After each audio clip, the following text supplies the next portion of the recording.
antitesis dan sintesis molekul target senyawa organik. Mekanisme yang pertama yaitu antitesis. Molekul target yang saya gunakan di sini yaitu senyawa asam salisilat. Pada C1 yang berikatan dengan gugus OH, adanya perbedaan keelektronegatifan antara C dan O, di mana O lebih elektronegatif daripada C, sehingga ikatannya putus ke O menyebabkan O menjadi O- dan C menjadi C+. Sehingga analisis yang pertama yaitu OH- sebagai D0 dan struktur ini sebagai A1. Yang kedua, pada C6 yang mengikat gugus COOH, adanya perbedaan keelektronegatifan antara C dan O, di mana O lebih elektronegatif daripada C, sehingga ikatan pi-nya putus ke O, menyebabkan O menjadi O- dan C menjadi C+. Karena pada C ini menjadi positif, maka ia akan menarik elektron keluar dari inti aromatik, sehingga pada C6 ini menjadi parsial positif. Sehingga analisis yang kedua didapat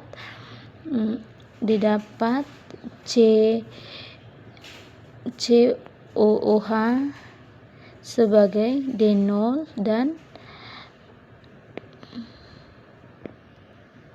dan struktur ini sebagai A6.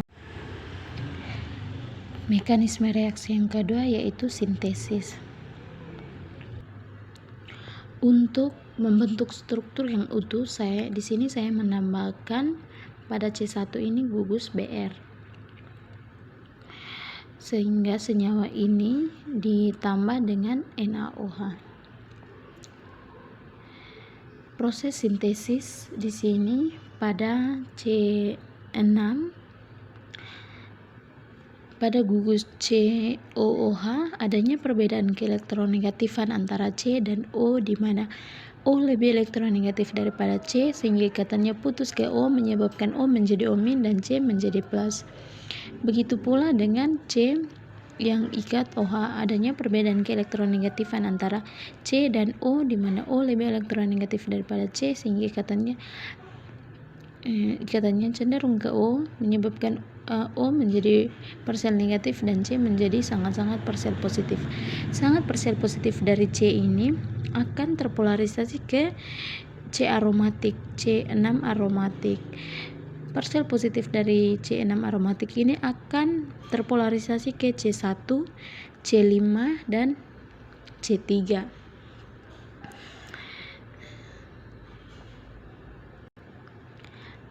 Begitu pula dengan NaOH, adanya perbedaan keelektronegatifan antara Na dan O, di mana OH lebih elektronegatif daripada Na, sehingga ikatannya putus ke OH menyebabkan O menjadi OH- dan Na menjadi Na+.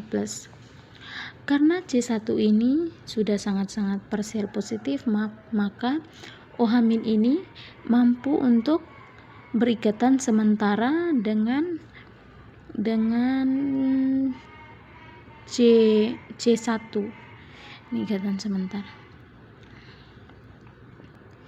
Ikatan sementara antara C1 dengan OH akan cenderung ke C1, sehingga C1 ini menjadi parsial negatif.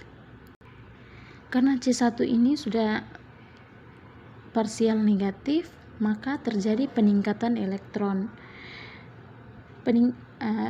Peningkatan elektron ini akan terjadi tolak-menolak elektron, sehingga akan mengganggu ikatan pi antara C1 dan C2, di mana ikatan pi-nya akan putus ke C2 menyebabkan C2 ini menjadi min dan C1 ini menjadi plus. Plus pada C1 akan berinteraksi dengan min pada OH min membentuk ikatan permanen. Selanjutnya, min pada C2 ini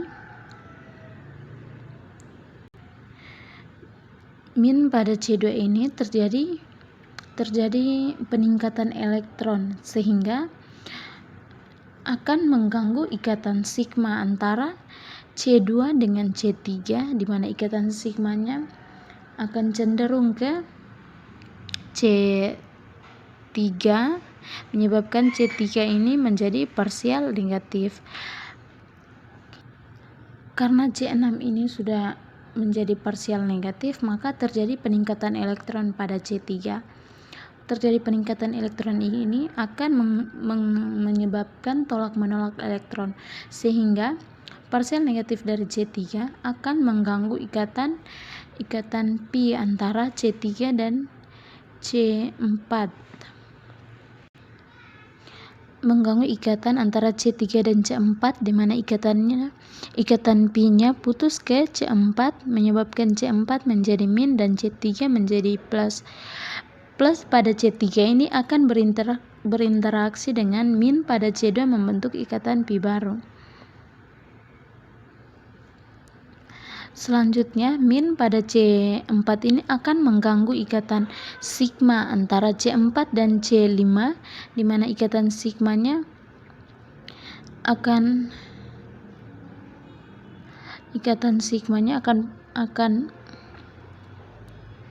cenderung ke C5 menyebabkan C5 ini menjadi parsial negatif. Parsial negatif dari C5 akan mengganggu ikatan pi antara C5 dan C6, di mana ikatan pi-nya akan putus ke C6 menyebabkan C6 menjadi min dan C5 menjadi plus. Plus pada C5 akan berinteraksi dengan min pada C4 membentuk ikatan pi baru.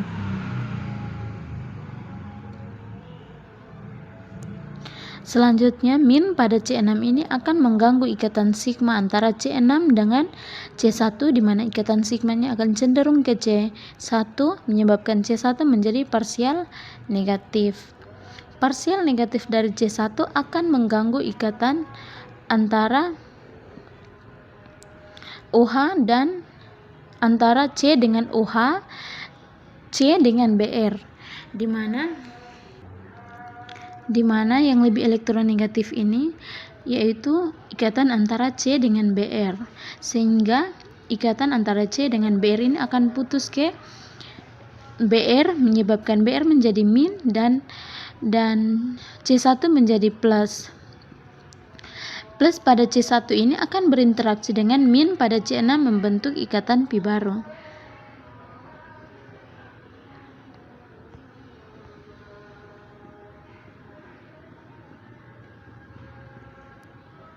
Selanjutnya, min pada Br ini akan berinteraksi dengan Na+ membentuk NaBr, sehingga hasilnya didapat lagi asam salisilat dan hasil sampingnya NaCl.